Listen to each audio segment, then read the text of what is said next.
your co-main event for UFC 229 is being overlooked, and I can understand why, considering the energy surrounding the main event. But former champ and interim champ Anthony Pettis and Tony Ferguson are set to square off on Saturday. Now, if we look at the height and reach, Tony Ferguson stands an inch taller, and he's going to have a 4-inch reach advantage over Anthony Pettis. Now, Anthony Pettis, former WEC and UFC lightweight champion, beating Bendo to win both of those belts before losing his UFC title after one successful title defense against RDA at UFC 185, and he's since gone on a 3-4 streak since losing the belt. But he has looked good in his last 3 fights. He beat Jim Miller by decision, lost against Dustin Poirier in a tough contest. I mean, he had a rib injury and was forced to submit, and then he pulled out a classic WEC-style performance, as Dominic Cruz said on the broadcast, at UFC 226, beating a much larger Michael Chiesa by second-round triangle armbar. Now, he was really dynamic in that fight, looking for all angles, getting in and out of some tough spots. He was able to land a straight right and then a jump knee against Chiesa at the start of the second round, took the fight to the ground,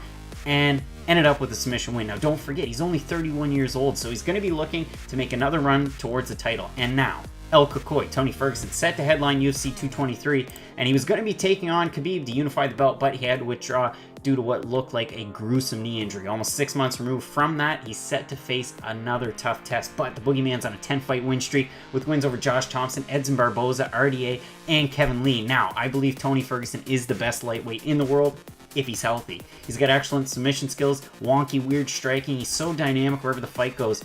And just to let you know, I mean, each of these guys have had 14 fights on their own in the UFC, so metrics can help us a bit. Now, Tony Ferguson, his significant strikes per minute outweigh Anthony Pettis at a rate of 5.09 to 2.78, which is the most telling stat. The odds have Tony Ferguson at a minus 350 favorite, Pettis around plus 250, plus 265. I'm taking Tony Ferguson as I believe he's the best lightweight in the world, but expect a competitive fight from former champ Anthony Pettis.